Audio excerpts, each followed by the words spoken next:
আসসালামু আলাইকুম ওয়া রাহমাতুল্লাহি ওয়া বারাকাতুহু। যে যেখান থেকে ভিডিওটি দেখতেছেন সবাইকে জানাই মনের অন্তঃস্থল থেকে ভালোবাসা ও অভিনন্দন। দর্শক বন্ধুরা, সবাইকে জানাই ঈদ মোবারক। অনেকেই বলতে পারেন যে তুষার ভাই হঠাৎ করে কি হলো, এখন তো ঈদের সময় না বা রমজানও আসছে না, আপনি হঠাৎ করে ঈদ মোবারক কেন জানালেন? দর্শক বন্ধুরা, আমি আপনাদের উদ্দেশ্যে একটা কথাই বলতে চাই। আপনাদের আমি যেই তথ্যটা দিতে যাচ্ছি এটা ঈদের থেকেও অনেক অনেক বেশি মনে করেন আনন্দের। কি সেই আনন্দে? সেটি হচ্ছে সমন্বয়করা পালাচ্ছে।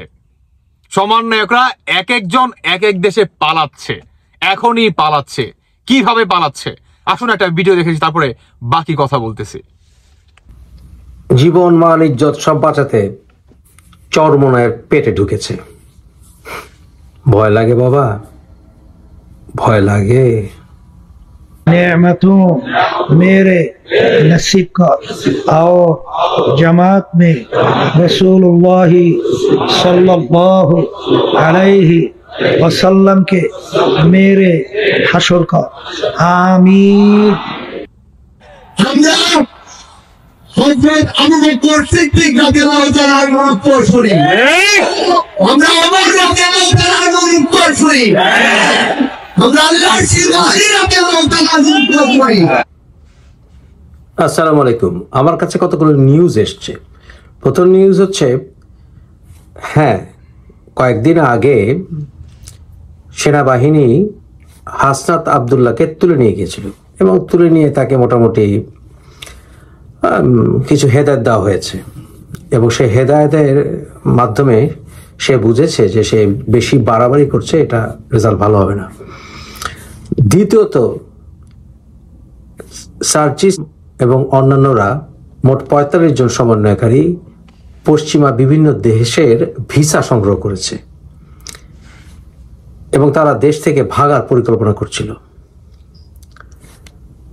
তৃতীয়ত, আসিফ নজরুল তার পরিবারকে দেশের বাইরে পাঠিয়ে দিয়েছেন। চতুর্থ, সেনাবাহিনীর ভিতরে কিছু একটা চলছে। এখন আসুন আমরা কনসিকুয়েন্সেস কি দেখতে পাচ্ছি। খালেদা জিয়ার সাথে সস্ত্রীক দেখা করেছেন সেনাবাহিনীর প্রধান। জামাতের সাথেও তাদের একটি মিটিং হয়েছে।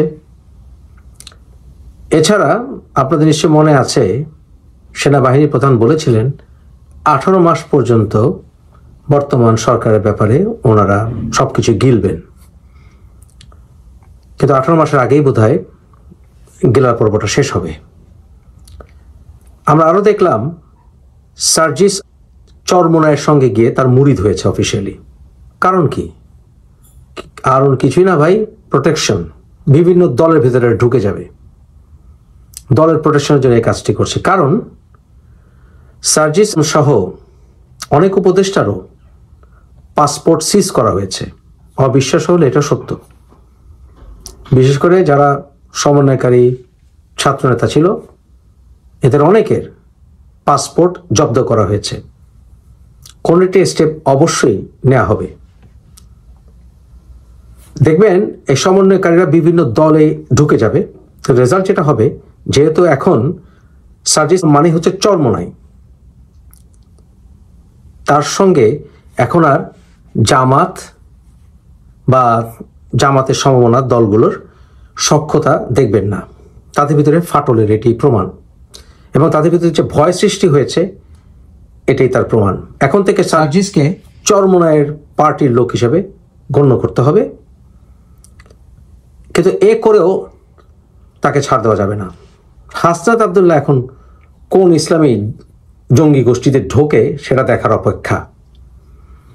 আর যারা ক্ষুদ্র ক্ষুদ্র দল করেছে সমন্বয়কারীদের থেকে, তারা কাদের সাথে জোট করার চেষ্টা করে এটাও দেখার বিষয়।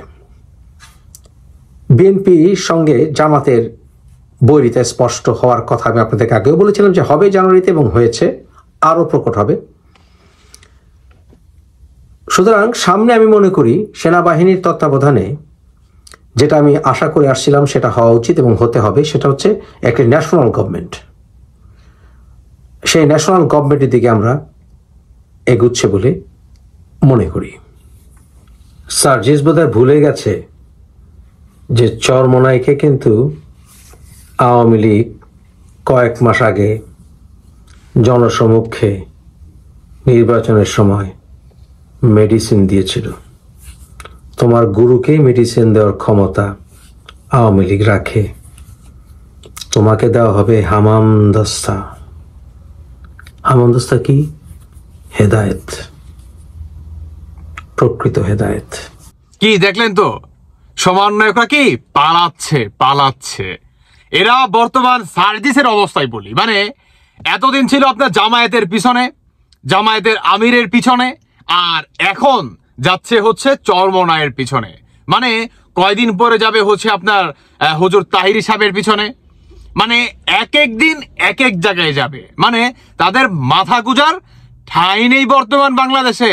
আর সবচেয়ে মজার বিষয় হচ্ছে, শুনলেনই তো, যে সেনাবাহিনীর প্রধান এদেরকে নিয়ে বা ডেকিয়ে আপনার কি কিছু আপনার নসিহত করে, হেদায়েত স্বরূপ কিছু কি নসিহত করে, যে বর্তমান তোমাদের অবস্থা আরো ভয়ঙ্কর হয়ে যাবে যদি তোমরা বর্তমান এই যে চিল্লা পাল্লা বা এক একটা বক্তব্য রাখতেছো, বা বাংলাদেশে তোমাদের কেন্দ্রীয় সমন্বয়ক, জেলা ভিত্তিক সমন্বয়ক, ইউনিয়ন ভিত্তিক সমন্বয়ক, গ্রাম ভিত্তিক সমন্বয়ক যে বা যারা আছে, তারা যে বর্তমান বাংলাদেশে অরাজকতা সৃষ্টি চালাচ্ছে, এটাকে ট্যাগেল দাও বা বন্ধ করো, না হলে তোমরা কেউ বাঁচতে পারবা না, এটা মাথায় রেখো।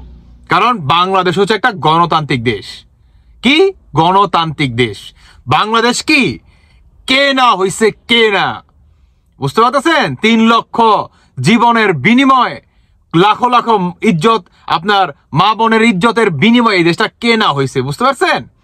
ওই পাকিস্তানি হানাদার বাহিনীদের পুনরায় বাংলাদেশে প্রতিষ্ঠিত যতদিন পর্যন্ত এই স্বাধীনতার রক্ত শরীরে আছে, ততদিন পর্যন্ত এদেরকে কোনোদিন মাথাচাড়া দিতে দিব না, ইনশাল্লাহ। বুঝছো সার্জিস? এখন কেন পালাচ্ছ? কালকে ছিলে জামায়াতের পাশে, আজকে আইসা পড়ছো চরমনায়ের পাশে, না? আবার কয়দিন পরে বলবা যে আমি তো ছাত্রলীগ ছিলাম, আমাকে তো কালা জাদু করা হয়েছে, তাই আমি চলে আসছি। ভাই, আমার কোনো দোষ নাই ভাই, আমি মাসুম পোলা, দেখেন আমার কিছু করার নাই, আমার বাপের গলায় ছুরি ধরছে, আমার ফ্যামিলিগতভাবে আমাকে ব্ল্যাকমেল করছে, ঠিক আছে? আমি তো সাবেক একজন আওয়ামী লীগের কর্মী, তাই না? আমি তো ছাত্রলীগ ছিলাম, তো আমি তো ছাত্রলীগের সভাপতি সাদ্দাম ভাইয়ের পিছনে আমার অনেক ফটো আছে, তাই না? তো আপনারা তো অনেকে জানেন, সো আমাকে মাফ করে দেন প্লিজ, কারণ আমি তো আপনাদের দলের লোক। সার্জিস, কয়দিন পরে তো আপনি এভাবে কথা বলুন ভাই, আমি তো খুবই আতঙ্কে আছি আপনারা নিয়ে, সিরিয়াসলি। কারণ আপনি সবই সম্ভব, আপনাকে মানে আপনার ধারায় সবই আপনি একজন সার্জিস, মানে আপনারা হচ্ছে গিটি টাইপের। আপনারা কূটনৈতিক, আপনাদের পাসপোর্ট রেডি, আপনাদের ভিসা বাতিল করা হয়েছে, তাই না? আপনাদের ভিসা বাতিল করা হয়েছে। কেন বাতিল করা হইলো? কারণ আপনারা দেশ স্বাধীন করছেন ভাই। আপনারা তো বলেন যে আপনারা দেশ স্বাধীন করছেন, আপনারা অমুক স্বাধীন করছেন, তমুক স্বাধীন করছেন। তাহলে আপনাদের কূটনৈতিক পাসপোর্ট কেন বাতিল কিংবা ভিসা কেন বাতিল করা হইলো? এবং আপনারা বর্তমান নানান জায়গায় এক এক গ্রুপে কেন ফিরে যাচ্ছেন? হ্যাঁ, কেন? জামায়াতের পিছু ছেড়ে দিয়ে এখন আপনারা চরমনায়ের পিছু ধরলেন, মানে চরমনায়ের গুরু হয়ে গেলেন, না? আর এখন বক্তব্য দিচ্ছেন কি, যে আমরা হচ্ছে হযরত ওমর রাদিয়াল্লাহু আনহুর উত্তরসূরি, হ্যাঁ, আলীর উত্তরসূরি। এখন আপনারা এই ওমরের উত্তরসূরি হয়ে গেলেন, না? ওমরের উত্তরসূরি মানে বুঝেন? ওমরের উত্তরসূরি কাকে বলে বুঝেন সার্জিস? এখন ইসলামের দোহাই দিচ্ছেন, না? এখন হযরত ওমর রাদিয়াল্লাহু আনহুর দিচ্ছেন, এই উত্তরসূরির দোহাই দিচ্ছেন, না? তাহলে পুলিশ গণহত্যা কিভাবে করলেন? একটু আগে একটা ভিডিও দেখাইছি, তার সামনে কিভাবে আপনার নৃশংসভাবে কুপিয়ে হত্যা করলেন। আপনাদের নির্দেশে এই কেন্দ্রীয় সমন্বয়টা কিভাবে পারলো? সার্জিস কিভাবে পারলো? এখন ওমরের দোহাই দিচ্ছেন, না? আপনারা লুটপাট কিভাবে করতেছেন? ওমর কি করতো? এটা কি ওমরের উত্তরসূরির এই ফল বলেন? হ্যাঁ, এটাই কি তার নমুনা? ধর্ম বিক্রি করে খাবেন না সার্জিস, ধর্ম বিক্রি করে খাবেন না। আর কিছু পান নাই? এখন ইসলামের যে একদম গুড়াগড় আছে, এদেরকে বর্তমান টান দিচ্ছেন, না? এদেরকে টান দিবেন না, কারণ এরা হচ্ছে জানেন কি, আমাদের কলিজা, বুঝতে পারতেছেন? আমাদের কলিজা। এদের মতো ইমান আমাদের নাই সার্জিস, নাই। তো নিজেকে ওই জায়গায় নিবেন না। যদি নিতে চান তাহলে নিজেকে আগে ওইভাবে প্রস্তুত করতে হবে সার্জিস। আপনারা যে পরিমাণ লুটপাট, চাঁদাবাজি এবং যে পরিমাণ মব জাস্টিস এখন পর্যন্ত জিনিসটার নাম আপনারা চালাচ্ছেন এবং গণহারে পুলিশ হত্যা করছেন, এবং সবচেয়ে মজার বিষয় হচ্ছে আপনারা যে চুরি করে এবং বাটপারি করে কুঠার নামে সরকার পতন করছেন, এটাই কি অমরের উত্তরসূরির নমুনা সার্জিস? কারণ অমর তো ছিল বাঘ, আর আমরাও কি বাঘ, মানে যা করব ডিরেক্ট সামনাসামনি। আমরা হচ্ছে হযরত ওমর রাদিয়াল্লাহু আনহুর উত্তরসূরি। বুঝতে পারছেন সার্জিস? কারণ কি আমরা ওপেন দেখেন, জনগণের সামনে ওপেন, আমাদের কি কোনো আড়ালে নাই। কারণ আপনারা কি গিরগিটি, আপনারা গর্ত থেকে বের হন, মাথাটা একটু বের করেন, দেখেন যে আশেপাশে কেউ নেই, তারপরে আপনার কি জায়গা মতো কুব মারেন।